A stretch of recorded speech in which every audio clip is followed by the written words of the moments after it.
सुबह में हम लोकसभा के एमपीज का ग्रुप जाकर स्पीकर साहब से मिला, जिसमें राजा साहब, कल्याण बनर्जी साहब, इमरान मसूद, डॉक्टर जावेद गोगोई साहब और मैं था। हमने स्पीकर साहब को बताया कि हमारे जो डिसेंट नोट में कई पेजेस और पैराग्राफ्स को रीडैक्ट कर दिया गया है। तो स्पीकर साहब वॉज वेरी काइंड इनफ, उन्होंने फौरन एसजी को बुलाया और कहा कि इनके साथ आप लोग बैठिए और देख लीजिए, रूल्स जो परमिट करता है उसको इंक्लूड करिए और जो नहीं करता है मत करिए। तो हम लोग बाद में पार्लियामेंट लाइब्रेरी में पूरे लोकसभा एमपीज बैठे और हमने अब बताया कि जो पोर्शंस को रिडैक्ट किया गया है, जो रूल्स के खिलाफ नहीं, उसको इंक्लूड करना चाहिए। तो हमारे जितने एमपीज थे वहाँ पर, उनके डिसेंट रिपोर्ट से हम बैठे और तकरीबन जो पेजेस या लाइंस या पैराग्राफ रिडैक्ट थे वो इंक्लूड हो चुके हैं और स्पीकर ने कहा कि 2 बजे इसको लोकसभा में पेश किया जाएगा। तो मुझे उम्मीद है कि जो हमारी जो मीटिंग स्पीकर साहब के साथ हुई और सब्सिक्वेंटली जो जॉइंट वर्किंग कमेटी के जॉइंट सेक्रेटरी के साथ हुई, हमारे जो एतराज़ात थे उसको इंक्लूड कर लिया जाएगा। हाँ, जो पैराग्राफ्स में कमेटी के वर्किंग के ऊपर एक्सप्रेशन है वो तो रूल के खिलाफ है, उसको नहीं इंक्लूड किया जाएगा। तो अब देखते हैं कि जब रिपोर्ट 2 बजे पेश होगी लोकसभा में, जो हमने जो बताया है उसको इंक्लूड करते या नहीं करते तभी पता चलेगा। मगर हमने मीटिंग की जिसमें मैं था, राजा साहब, गोगोई साहब, कल्याण बनर्जी, इमरान मसूद, डॉक्टर जावेद, तो ये हुआ है।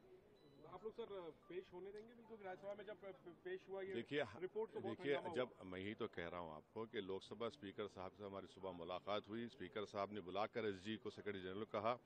उसके बाद पार्लियामेंट की लाइब्रेरी में हम तमाम लोकसभा मेंबर जो स्पीकर साहब से मिले, वहाँ बैठे, जॉइंट सेक्रेटरी से बातचीत की और जैसा मेरा बता रहा हूँ आपको, जिसमें कम से कम 8 से 10 पेजेस मेरे रीडैक्ट थे, उसमें से मेजर इंक्लूड हो चुका है। जो कमेटी के ऊपर एक्सपर्शंस था उसको इंक्लूड नहीं कर सकते, ठीक है। हमने कहा भाई जो दूसरे चीज़ें जो थी, जो फैक्चुअल है, उसको तो इंक्लूड करना चाहिए। तो उसको उन्होंने कहा कि ठीक है।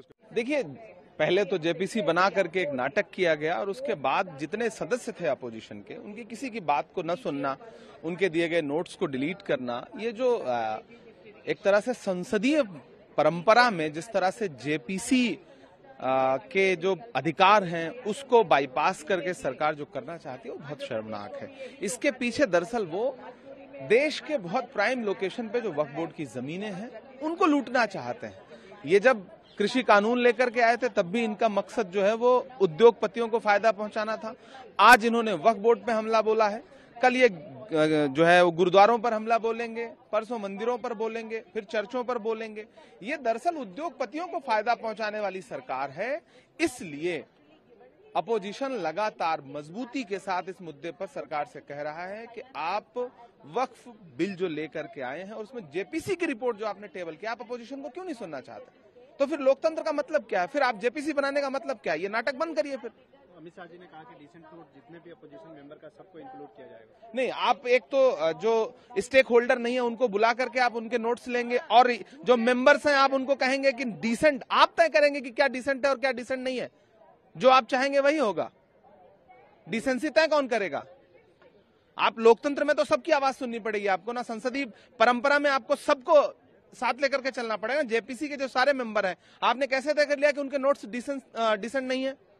अगर अपोजिशन ने ये बात उठाई और उस पर भारत के गृह मंत्री श्री अमित शाह जी ने खड़े होकर कहा कि डिसेंट नोट में अगर ये एतराज है विपक्ष के सांसदों का कि हमारे शामिल नहीं किए गए, तो हमारी पार्टी को कोई एतराज नहीं है, स्पीकर साहब आप इसको शामिल कर सकते। फिर स्पीकर साहब ने कहा कि आपके जो कंसर्न है क्लॉज बाय क्लॉज में जो है उसको हम शामिल कर लेंगे। तो ये स्पीकर का एक डायरेक्शन हो गया जिसको हम भी मान्य है, सबके लिए मान्य, जुड़ जाएगा।